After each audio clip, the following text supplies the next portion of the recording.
What up, what up? This is Finance, Fitness, and Folk. Channel we discuss finance, a little bit of fitness, talk about some folk.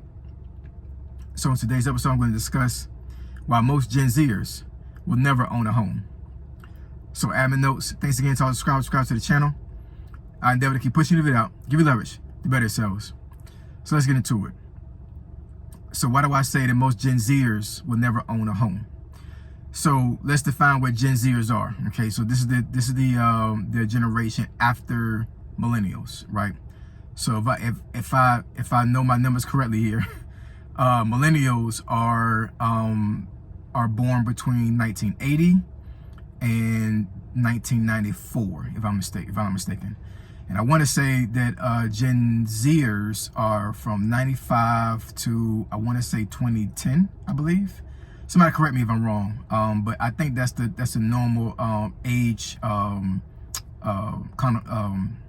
that's normal age range when it comes to, that's normal age range for Gen Z, right? Because both my boys are considered Gen Z. My daughter, she was born after 2010, so she's I forget what generation she is, but in any case, so Gen Zers are mainly right now. Well, at least adult Gen Zers are like in their early 20s right now, right?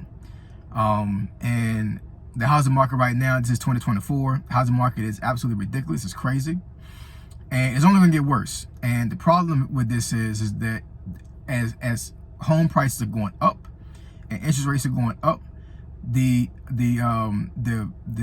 cost of living is going up as well. And on top of that, the jobs that are out there right now they're not compensating for the increase in market, meaning that that a home can increase by 10, 20, 30%, but then you still have the same kind of pay at your job, and your job they're not increasing your pay to compensate for what the housing market is, right? This could be by design. I'm not exactly sure, but let me give you a couple of examples as the reason why I believe Gen Z, most Gen Zers, not all of them, but most Gen Zers will never own a home. So there was a video I saw a while ago.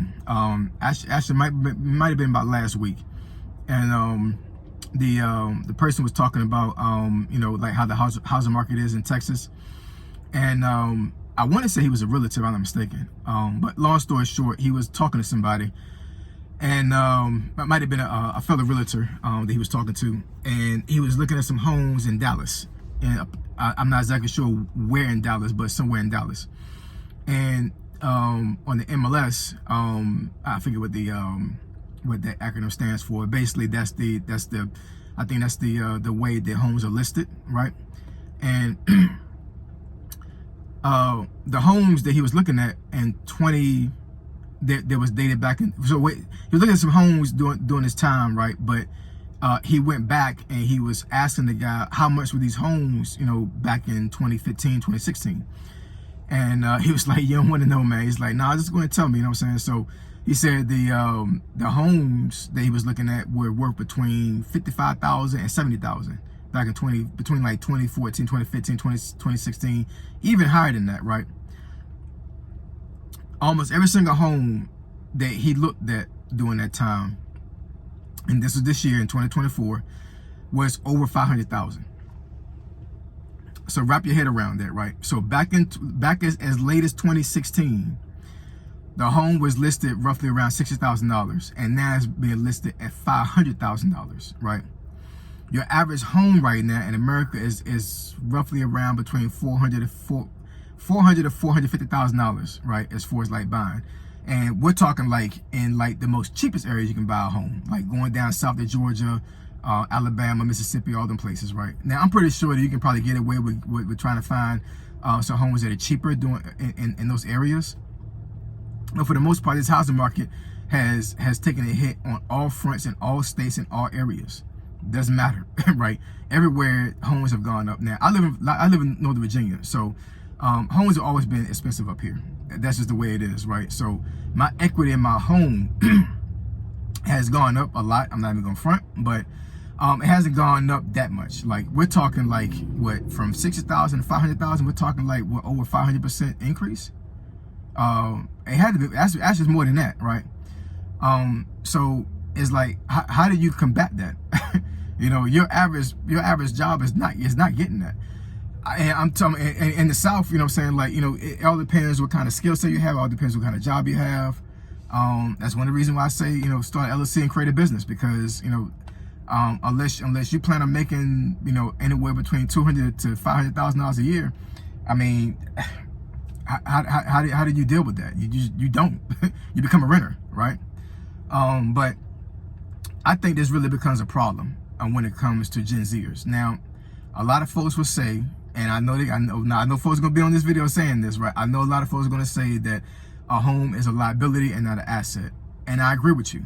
I totally agree with you, because what folks don't understand is when you buy a home, you have all these extra expenses that comes with buying a home. When it comes to, like, you know, like normal maintenance.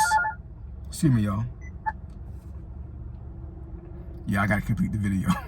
But you know, so you know, you have all these situations where, you know, you have to, you know, you have to keep up the maintenance of the home. You have all these other extra bills that you might not have paid for when you had an apartment, because you can get apartments that include everything, right? You pay your rent, and it includes your gas, if you have gas, electricity, your trash, your water, all those things. Everything is separate when you buy a home. So you may be paying a $3,000 mortgage, but you're also paying for electricity separate, water separate, trash separate.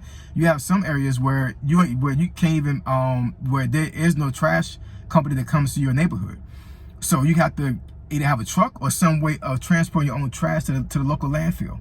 I've seen that, because I live in Northern Virginia, but Northern Virginia also has a lot of farmland, has a lot of open area, has a lot of rural areas. So there's a lot of people that I know that don't have a garbage truck that comes by their house. So they have a garbage can that you'll normally see in the city, but they don't come by and grab that trash. They got to literally take their own trash to the landfill. That's another cost. You know what I'm saying? So, you know, yeah, it could be a huge liability when it comes to you actually getting a home. But you also got to look at the flip side of that. A lot of people in America, their net worth is tied into their home. I'm going to say that again. Most people's net worth is tied in their home, meaning that the equity they can pull out of their home can pretty much pull them out of debt, can pull them out of any type of financial crisis they have. And anybody that bought a house before 2020, and depending on where you live at, and you haven't tapped into the equity right now, you have a lot of equity in your home, right? You have the average equity, I would say, if I had to take a guess, is like $100,000. Now that's provided you actually been current on your mortgage payments, and your credit is not, it don't have to be excellent, but it has to be fair, right? But if you have fairly good credit and you haven't been missing your mortgage payments, and you run into financial crisis, you can literally tap into your home's equity, pull the money out, and pretty much save yourself, right?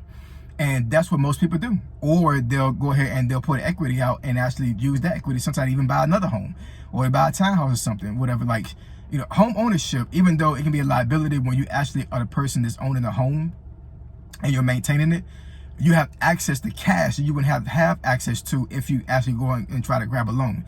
You'd be better off trying to tap into your equity to try to pay for things versus you going to a bank and try to get a conventional loan, right? Now, let's get into another aspect of this. The reason why I said millennials, not millennials, but Gen Zers may never own a home. So if you're not in the military and you don't have a VA loan to pay for this, to finance this house, you got to get an FHA loan or a conventional loan. And if you don't know about these loans, most of these loans require you to put 20% down. So your average home, like I said, is between $400,000 and $450,000. Now you do the math. What's 20% of $400,000? You got to literally give that to the bank before you get a mortgage. What Gen Zers you know right now have access to that kind of money, right? Maybe some of these YouTube influencers that you know supposed to be balling, quote unquote, right? But for the most part, Gen Zers are in a bad state when it comes to home ownership. So how do we combat this, right? So one thing I would advocate is join the military. Right? Because, you know, I did 20 years and I used the VA loan and I didn't pay a dime towards the mortgage, right? Only thing I paid to get my house was, earnest money, right? So long story short, earnest money means that you give money, you put money on the table to let the person, to let the seller know that you're serious with buying the home, right? So that comes in the bidding wars, all these other things. But I bought my house in 2015, right? So there was no housing crisis, right? I went in there. The couple that I was buying the home from actually was military as well, and they were leaving, right? They bought the home, but they was going to PCS to another duty station. So they're trying to get rid of the home. So they had the home on the market for like a month. I went in there, and within 2 months, I had the home, right?